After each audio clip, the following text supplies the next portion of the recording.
ஸ்ரீமதே ராமானுஜாய நமக. தினம் ஒரு திவ்ய பிரபந்தம் தொடரிலே இன்றைக்கு 2215வது பகுதி.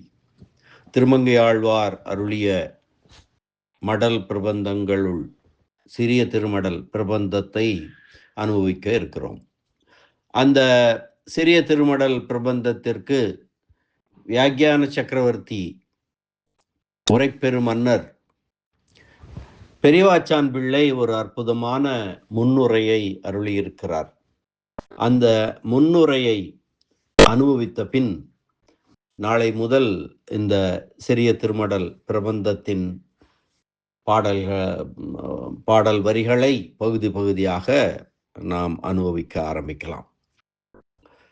திருக்குறுந்தாண்டகத்திலே என் மனத்து வந்த விதியினை கண்டுகொண்ட தொண்டனேன் விடுகளேனே என்று திருக்குறுந்தாண்டகத்தின் முதல் பாசுரத்திலே சொன்னார். அப்படி ஆழ்வார் எம்பெருமானை தம் அறிவார்ந்த ஞானத்தினால் அனுபவித்த அனுபவம் அவருடைய உள்ளத்து அனுபவம். அதன் முதிர்ச்சியால் வெளி உறுப்புகளாலே எம்பெருமானை கட்டி தழுவிக்கொண்டு பரிமாறி அனுபவிக்க வேண்டும் என்ற வேட்கை திருமங்கை ஆழ்வாருக்கு ஏற்பட்டது. அது கிடைக்காமையாலே திருக்குடந்தையிலே திருவெழுகூற்றிருக்கை அருளி செய்து அதிலே செல்வம் மல்கு தென் திருக்குடந்தை அந்தணர் மந்திரம் ஒடியுடன் வணங்க அரவு ஆடு அரவு அமளியில் அரிதுயில் அமர்ந்த பரம நின் அடியினை பணிவன் என்று எம்பெருமான் திருவடிகளிலே அடைக்கலம் புகுந்தார். இப்படி அடைக்கலம் புகுந்த அளவிலும் கூட அவரது ஆசை நிறைவேறவில்லை. இதற்கு காரணம் என்ன என்று ஆராய்ந்தார் ஆழ்வார். எம்பெருமான் இவர் நிலையை அறியாதவனாகவோ அல்லது இவர் இருக்கும் இடம் வர சக்தி இல்லாதவனாகவோ இவருக்கு தகாதவனாகவோ இவர் விருப்பத்தை நிறைவேற்றும் ஆற்றல் இல்லாதவனாகவோ இவரால் அடைய முடியாதவனாகவோ இருப்பதனால் காலம் தாழ்த்துகிறான் அல்லன். இவை அனைத்தும் முடியும். எம்பெருமான் இவர் நிலையை அறிந்தவன்தான். இவர் இருக்கும் இடம் வர சக்தி உள்ளவர்தான். இவருக்கு தகாதவனாக அவன் இல்லை. இவர் விருப்பத்தை நிறைவேற்றும் ஆற்றல் எம்பெருமானுக்கு நிறையவே இருக்கிறது. இவரால் அடைய முடியாதவனும் அவன் அல்லன். ஆனாலும் காலம் தாழ்த்துகிறான். எம்பெருமானிடமோ தம்மிடமோ எம்பெருமான் காலம் தாழ்த்துவதற்குரிய காரணங்கள் இல்லாமல் இருந்த போதிலும் அவன் காலம் தாழ்த்துவது இவரோடு கூட வேண்டும் என்று அவன் நினைக்காததனாலேயாம் என்பது புலப்பட்டது. அந்த நிலை ஏற்பட்ட பின்பு ஆழ்வார் அவனிட்ட வழக்காயிருக்கும் தம் ஆன்மாவின் தனித்தன்மையை அழித்து கொண்டாவது தனது பாரதந்திரியத்தை அழித்து கொண்டாவது அவனை எம்பெருமானை தன் பக்கத்தில் வரவழைத்து கொள்ள வேண்டும் என்று கொண்ட வேகத்தின் மிகுதியை எம்பெருமான் கண்ணனாய் அவதரித்த காலத்தில் அவன் குடக்கூத்தாடிய அழகில் ஈடுபட்டு அவனை எளிமையாக அடைய முடியாமையாலே மடலெடுத்தாவது அவனை அடைய வேண்டும் என்று துணிந்த பிராட்டி ஒருத்தியின் பாசுரத்தாலே இப்பிரபந்தத்தில் வெளிக்காட்டுகிறார். மடல் என்பது என்ன? துல்லிய சீல வயோவிருத்தாம் துல்யாபி ஜன லக்ஷணாம். துல்லியசீல வயோவிருத்தாம் துல்யாபி ஜனலக்ஷணாம். ராமாயணம் சுந்தரகாண்டத்திலே வரக்கூடிய ஸ்லோகம் இது. ஒத்த பண்பு, வயது, ஒழுக்கம் ஆகியவற்றை உடையவளும் அழகு ஆகியவற்றை உடையவளும் என்கின்றபடியே இருவரும் ஒத்த பருவத்தை உடையவர்களாய் ஆண்மகனுக்குரிய எப்பொருளாயினும் அந்த பொருளிலே நின்று அந்த பொருளின் மெய்மையை அறியும் அறிவும் காப்பன காத்து கடிவன கடிந்து ஒழுகும் ஒழுக்கமாகிய நிறையும் ஒரு பொருளை ஆராய்ந்து உணர்தல் ஆகிய ஓர்ப்பும் கொண்ட பொருளை மறவாமை ஆகிய கடைப்பிடியும் ஆகிய அறிவு, மதிப்பு, ஆராய்ச்சி, உறுதி ஆகிய 4 ஆண்மை குணங்களாலும் அவனும் நிறைந்தவனாயிருக்கிறான். பெண்களுக்கு இயல்பாக உள்ள நாணமும், பிறர் கூறியவற்றை மனதிலே கொண்டு தாம் அவற்றை முன்னரே அறிந்திருந்த திறத்தை வெளியிடாமையாகிய மடமும், பெண்மையில் தான் காணப்படாத ஒரு பொருள் கண்டபோது வரக்கூடிய அச்சமும், தன்னோடு தொடர்பு இல்லாத பொருள்களின் மீது அருவருத்து நிற்கும் பயிர்ப்பும் ஆகிய நாணம், மடம், அச்சம், பயிர்ப்பு ஆகிய 4 பெண்மை பண்பினால் இவளும் நிறைந்தவளாயிருக்கிறாள்.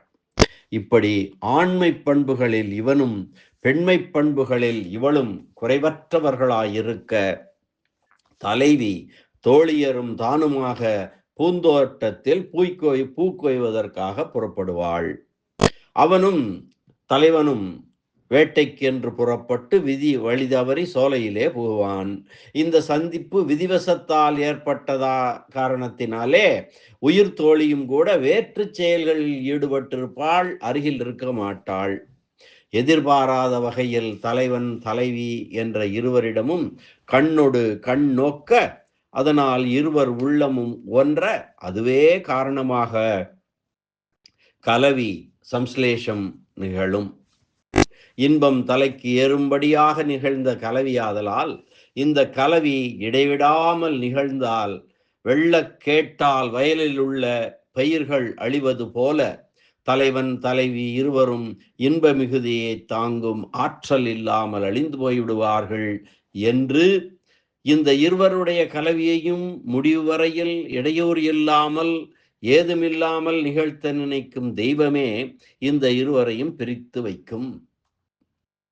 அடுத்து தலைவன் தலைவி என்ற இருவருடைய உறவினர்களும் துணை இழைகள் அணிவும் ஆடை உடையும் புதுக்கணிப்பும் நினையும் நீர்மையது அன்று என்று திருவாய்மொழியிலே சொல்லும்படியாக இருவர் வடிவத்திலும் வேறுபாடு கண்டு இருவரும் ஒருவரை மற்றவர் காண முடியாத நிலையில் இவர்களை காவலில் வைப்பர். அப்படி காவலில் வைத்ததே காரணமாக இவர்களுடைய பிரிவாற்றாமை பல மடங்கு 100,000 மடங்கு அதிகரிக்க, தான் விரும்பிய எதிர்த்தலையை கிட்ட பெறாமையால் தலைவனோ தலைவியோ செய்யும் சாகச செயலே மடல் என்பதாகும். தலைவியின் புதுமை கண்டு தலைவியை இச்சரித்தலே மற்றவரால் கூறப்படுகிறது. இச்சரித்தல் என்றால் தலைவியின் வயது முதிர்ச்சியை கருத்தில் கொண்டு அவளது பெற்றோர் அவளை வெளியே விடாமல் வீட்டிற்குள்ளேயே தடுத்து இருத்துதல். அப்படி தலைவியை வீட்டுக்குள்ளேயே தடுத்து இருப்பதனாலே தலைவனுக்கு அவளை அடைய வேண்டும், அவளை பார்க்க வேண்டும் என்ற எண்ணம் மிகுந்து அந்த செயலை செய்கிறான், மடல் ஏறுதல் செய்கிறான். மடலெடுத்தல் என்னும் சாகச செயல் என்பது என்ன என்றால், எதிர்த்தலையின் ஸ்வரூப ரூப குண விபூதிகளை அழிக்க முற்படுவது. அதாவது நாயகனை ஒரு படத்திலே எழுதி வைத்த கண் வாங்காமல் அதனை பார்த்து கொண்டு நெய்யுண்ணாமல் பால் உண்ணாமல் நீராடி மையிட்டெழுதாமல் குதிரை உருவிலேயான பனை மடலை பற்றி கொண்டு அந்த பனை மடல் குதிரையிலே ஊரெல்லாம் ஊர்ந்து செல்வதாக பாவித்து கொண்டு தலைவிரிகோலமாய் இன்னான் பெண்ணாயிருந்தால் இன்னாள் தலைவி தலைவன் பெயரை சொல்லி இன்னான் என்னை கைவிட்டனன், அவன் அருளில்லாதவன், அவன் கடியன் கொடியன், அவன் செய்த தீச்செயல்களுக்கோர் எல்லையே இல்லை என்றெல்லாம் தெருவாக கதறிக்கொண்டு கேட்பவரெல்லாம் நடுங்கி இறங்கும்படியாக திரிந்து உழல்வதுதான் மடலூருகை ஆகும். எதிர்த்தலைக்குள்ள ஸ்வரூப ரூப குண விபூதிகளை இல்லை செய்வது, அவற்றை அழிப்பதேயாகும் அல்லவா. இவர்கள் மடல் எடுப்பதன் பயன் என்ன என்றால், இவர்கள் தலைவனோ தலைவியோ மடல் எடுக்க தொடங்குவதைக் கண்டு இவர்களுடைய உறவினர் இவர்களை சேர்த்து வைப்பார்கள். அல்லது இவர்கள் மடல் எடுக்கும் செய்தி கேட்டு அந்த பகுதியை ஆளும் அரசன் இவர்களை சேர்த்து வைப்பான். இருவர் உறவினரும் இருவரையும் சேர்த்து வைக்காமல் போனால் ஆயுத குவியலில் ஓர் ஆயுதம் மற்ற ஆயுதம் கீழே விழாமல் தாங்குவதனைப் போல ஒருவருக்கொருவர் பற்றுக்கோடாய் உடன்போக்கு நிகழ்த்தி கிட்டுவர் அடைவார்கள். அதுவும் நிகழவில்லை என்றால் மடலெடுத்து தலைவனோ தலைவியோ தாம் விரும்பியவர் கிட்டாமையால் தலைவன் அல்லது தலைவி உயிர் நீத்தனர் என்ற காதல் உயர்வின் பெருமையை பெறுவார்கள். வளவேல் உலகில் இவைதான் மடல் எடுப்பதன் பயன்களாகும். திருவாய்மொழியிலே வளவேல் உலகில் என்ற திருவாய்மொழியில் நம்மாழ்வார் நினைப்பதனைப் போல தங்கள் தாழ்மையை நினைந்து மிக உயர்ந்த எம்பெருமானை நாம் நெருக்குவது அவனுக்கு தாழ்வு தரும் என்ற எண்ணத்துடன் அவனை விட்டு அகலும் இயல்பினையுடைய இந்த ஆழ்வார்கள் எம்பெருமானுக்கு தாழ்வு தரும் இப்படிப்பட்ட துணிவுடைய செயலாகிய மடல் எடுப்பதில் ஈடுபடுதல் ஏற்புடைய செயலாகுமா என்றால், இந்த ஆழ்வார்கள் இறுதி வரை மடல் எடுத்து எம்பெருமானுடைய தனித்தன்மையை அவனுடைய சொரூபம் முதலானவற்றை அழிக்கப் போகிறவர்கள் அல்லரே. ஆழ்வார்களுடைய எண்ணம் எப்படி இருக்கிறது? மிக உயர்ந்தவன் எம்பெருமான், அவனை நாம் நெருங்குவதே அவனுக்கு தாழ்வு தரும் என்று அவனை விட்டு அகன்று இருக்கக்கூடிய இயல்பினை உடையவர்கள். அப்படிப்பட்ட ஆழ்வார்கள் எம்பெருமானுக்கு தாழ்வு தரும்படியான இப்படிப்பட்ட மடலேறுதல் என்ற துணிவுடைய செயலை செய்வார்களா? அது ஏற்புடையதா என்ற கேள்விக்கு பதில் என்னவென்றால், இந்த ஆழ்வார்கள் சொல்லுவார்களே தவிர இறுதி வரை மடல் எடுக்க மாட்டார்கள். அப்படி ஒரு அச்சுறுத்தல் மட்டும்தான் இவர்கள் செய்வார்கள் என்பதுதான் இங்கே உள்ள முக்கியமான செய்தி. மாசரு சோதி என்ற திருவாய்மொழியில் 5:3 திருவாய்மொழியிலே ஆணை என் தோழி உலகுதோறும் அலர்தூற்றி ஆம் கோணைகள் செய்து குதிரியாய் மடலூர்துமே என்றும் யாம் மடலூர்ந்தும் எம் ஆழியம் கைப்பிரானொடை தூமடல் தன் அம்துளாய் தூமடல் தன்னந்துளாய் மலர் கொண்டு சூடுவோம் என்றும் நம்மாழ்வார் தாம் மடலூரப் போவதாக எம்பெருமானை அச்சுறுத்தியது போலவே இந்த ஆழ்வாரும் திருமங்கை ஆழ்வாரும் ஊர்வன் மடல் என்று எம்பெருமானை பயமுறுத்தி அவனை வரவழைக்க நினைத்தாரேயொழிய உண்மையில் மடல் ஊறவில்லை. சாபமானய சௌமித்ரே என்று எம்பெருமான் ராமபிரான் இலக்குவனை பார்த்து வில்லினை கொண்டு வா என்று கேட்டான். அப்பொழுது இலங்கைக்கு செல்வதற்கு கடலில் வழி கண்டுபிடிப்பதற்காக அங்கே இருக்கும்போது 3 நாட்கள் உபவாசம் இருந்து கடல் அறையினை வேண்டினான் ராமபிரான். அவன் வரவில்லை. இவனை சர்வசாதாரணமாக நினைத்து கொண்டு அப்போது என்னுடைய வில்லை கொண்டு வா, அவனை கடல் அரசனை அழித்து விடுகிறேன் என்று சொல்லி சாபமானய சௌமித்ரே என்று உறுதியுடன் சத்தமிட்டான் சக்கரவர்த்தி திருமகன் ராமபிரான். தன் வில்லினை காட்டி கடலறையனை பயமுறுத்தி அவனை தன்னிடம் வரவழைத்து கொண்டான். அதுபோல தங்களுக்குள்ள துணிவு மடல் ஏறுதலே என்று கூறுவதன் மூலமாக எம்பெருமானை தம்மிடம் வரவழைத்து கொள்ள சொல்கிறார்களே ஒழிய உண்மையில் ஆழ்வார்கள் மடல் எடுப்பவர்கள் அல்லர். இவர்கள் தங்கள் தாழ்வை நினைத்து எம்பெருமானிடமிருந்து விலகி நின்றதும் அவனுடைய சிறப்பை நினைத்துத்தான் அல்லவா? அப்படிப்பட்ட எம்பெருமானுடைய குணச்சிறப்பையும் பண்பு மிகுதியையும் விஷயச் சிறப்பையும் தனிச்சிறப்பையும் பலகாலம் நினைத்ததனால் அல்லவோ இவர்கள் அவன் பிரிவினை பொறுத்து கொள்ள இயலாமல் தங்கள் தனிப்பண்புகளை அழித்து கொண்டு தங்கள் ஸ்வரூபத்துக்கு தகாத மடல் ஏறுதல் நோன்பு முதலியவற்றை மேற்கொண்டாவது எம்பெருமானை பெற விரும்புகின்றனர். இந்த ஆழ்வார்களுக்கு என்றே ஒரு தனிப்பட்ட இயல்பு உண்டு. தங்களை பற்றி நினைத்த போது தங்கள் தாழ்வினை எண்ணி எம்பெருமானை விட்டு அகல நினைப்பார்கள். ஆறாவமுதனான அவனை பற்றிய நினைவில் ஈடுபடும் போது தங்கள் தாழ்வினை நினைக்காமல் அவனையே சுவைக்க முற்படுவார்கள். எம்பெருமானை பற்றியே நினைக்கும் போது தங்கள் தாழ்வு இவர்களுக்கு தோன்றாதல்லவோ? அதனாலேதான் எம்பெருமானை அவன் மேல் விழுந்து அனுபவிப்பதற்கு முற்படுகிறார்கள் ஆழ்வார்கள். அப்படியே ஆனாலும் ஆழ்வார்கள் தாமான தன்மையில் இருந்து கொண்டு பேசாமல் பிராட்டிமார் நிலையை அடைந்து, அதாவது நாயகி பாவத்தில் பேசுவதன் பொருள் என்ன, காரணம் என்ன என்றால், ஆத்மாவின் தனிப்பண்புகள் யாவும் பெண்களுடைய தனிப்பண்புகள் போல சிறந்து விளங்குவதாலும், முக்கியமாக அனன்யார்க சேஷத்துவம், அவனை தவிர, எம்பெருமானை தவிர பிறருக்கு தொண்டு செய்யாமை, அனன்யார்க சேஷத்துவம், அனன்ய சரணத்துவம், அவனை தவிர மற்றவரை அடைக்கலம் புகாமை, அனன்ய சரண்யத்துவம், அனன்ய போக்கியத்துவம், அவனால் கிட்டும் இன்பம் தவிர பிறரால் கிட்டும் இன்பத்தை மனதாலும் இம்மியும் நினைக்காமை, அனன்ய போக்கியத்துவம், அவனுடைய புனர்வினை நனிவேட்டல், பிரிவினை நனி இரங்கல் என்பது போன்ற பதிவிரதைக்கு உண்டான குணங்கள்,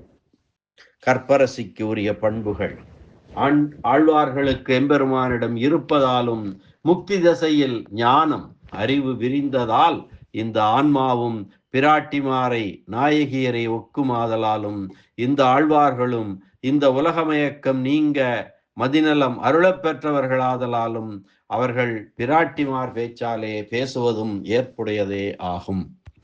கடல் அன்ன காமத்தர் ஆயினும் மாதர் மடலூரார் மற்றையார் மேல் என்றும், கடலன்ன காமம் உழந்தும் மடலேற்ற பெண்ணின் பெருந்தக்கது இல் என்றும் திருக்குறளிலே சொல்லப்பட்டது போன்றதும், மகளிர் ஆடவரை சுட்டி மடலூர்தல் கூடாது என்று தமிழ் இலக்கண நூல்கள் வற்புறுத்தி கூறும்போதும், இந்த பரகால நாயகி பிராட்டி தசையடைந்த திருமங்கையாழ்வார் மடலூர்தல் பொருந்துமோ என்றால், ஆண்கள் பெண்கள் என்ற இருவரில் ஆண்களுக்கே கட்டுக்கடங்காத ஆசை இருக்கலாம், பெண்கள் இலக்கண வரம்புக்கு உட்பட்டு தம் ஆசை கட்டுக்கடங்குமாறு இருக்க வேண்டும் என்கின்றனர். ஆனால் அப்படி இல்லையே. ஆசை கட்டுக்கடங்கும்படியாக ஆசையை வரம்பறுக்க இயலுமெனில் தமிழ் இலக்கண நூல்கள் கூறுவதைப் போல பெண்கள் மடலேறாமல் இருக்கலாம். ஆனால் அவ்வாறு நடைமுறையில் இல்லையே. இருபாலருக்கும் ஆசை ஒரு சேர வரம்பு கடந்து பெருகுவதை அல்லவோ நாம் காண்கிறோம். எனவே ஆசை மிக்கார் யாராயினும் மடலூரலாம் என்னும் வடமொழி மரபை பின்பற்றி பரகால நாயகி மடலூர முற்படுகிறாள். உலகியல் அப்படி இருக்கும்போது தொல்காப்பியம் முதலிய நூல்களில் தமிழர் பெண்களின் ஆசையை வரம்புக்கு உட்படுத்தி விதித்ததன் கருத்து என்ன என்றால், அரசன் ஆணையாலே ஆசையை கட்டுப்படுத்துவது போல இலக்கண வரம்பை காட்டி ஆசையை கட்டுப்படுத்த தமிழ் நூல் முற்பட்டதன் உட்காரணம் என்ன என்பதற்கு உள்ளபடியாக காரணம் அறிய முடியவில்லை. பண்டை தமிழர் பெண்ணின் ஆசைக்கு கட்டுப்பாடு ஏற்படுத்தியது ஆசையின் இயற்கை நிலையை அறியாமல் செய்ததே என்று கொள்வர் பெரியோர். மயர்வர மதிநலம் அருளப்பெற்ற இந்த ஆழ்வார்கள் அறிவுடையோர்கள், காமநெறியில் ஈடுபட மாட்டார்கள் என்று சான்றோரால் தடை செய்யப்பட்ட காமத்தை கடைபிடிக்கிறார்கள் போலிருக்கிறதே என்றால், ஆழ்வார்கள் பின்பற்றுவது சான்றோரால் தடை செய்யப்பட்ட காமம் அல்ல, நிதித்யாதிசித்தவ்ய என்று பிருகதாரண்யம் கூறுவது போல பரமாத்மா தியானிக்கத்தக்கவன் என்று உபநிடதங்களிலே விதிக்கப்பட்ட எம்பெருமானிடம் விதிக்கிற பகவத் பக்தியையே காமம் என்று ஆழ்வார்கள் கொண்டுள்ளனர். ஆதலால் ஆன்மாவுக்கு விதிக்கப்பட்ட செயலாகிய பக்தியே இங்கு காமம் எனப்படுகிறது. மடலெடுத்தல் என்பது தம்முடைய மென்மை பண்புக்கும் எம்பெருமானுடைய பேராண்மை பண்புக்கும் பொருத்தமானதன்று என்று மடலெடுத்தலை விளக்கும் தாய்மார்கள், தோழியர் முதலியவர்களை நோக்கி, எம்பெருமானுடைய உள்ளம் கவர் செயல்களிலே ஈடுபட்டு உள்ளம் இழந்தேன், அவன் தானாகவே வருவான், அவன் பெருமைக்கு இழுக்கு தரும் செயல்களை செய்யக்கூடாது என்று எனக்குரிய நிலையிலும் இருந்து பார்த்தேன். அப்போதும் அவன் வரவில்லை. இனி மடலெடுத்தாவது அவனை பெற்றால் தவிர நான் உயிர் வாழ இயலாது என்ற தன் துணிவினை தலைவி சொல்லுவதே மடலெடுத்ததாகும்.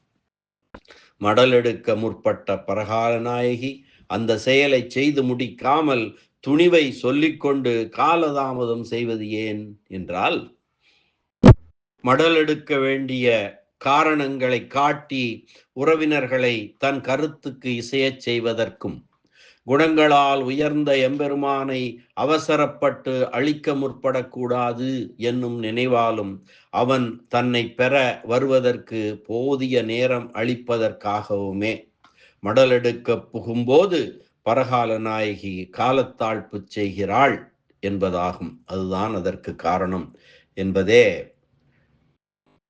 இங்கு வியாக்கியான சக்கரவர்த்தி அருளி இருக்கக்கூடிய முன்னுரையாகும். இனி நாளை முதல் பாசுர வரிகளை அனுபவிக்கலாம். மீண்டும் சந்திப்போம். நன்றி, வணக்கம். ஸ்ரீனிவாச வெங்கடேச ராமானுஜதாசன் திருவரங்கம். எல்லாம் வல்ல எம்பெருமான் கண்ணன் எம்பெருமான் திருவடிகளே சரணம். அரட்டமுக்கி அடையார் சீயம் கலிகன்றி கலியன் பரகாலன் திருமங்கை ஆழ்வார் திருவடிகளே சரணம். வியாக்கியான சக்கரவர்த்தி இராமாயண பெருக்கர் பரமகாருணிகர் உரைப்பெருமன்னர் பெரியவாச்சான் பிள்ளை திருவடிகளே சரணம். ஆழ்வார் எம்பெருமானார் ஜீயர் திருவடிகளே சரணம்.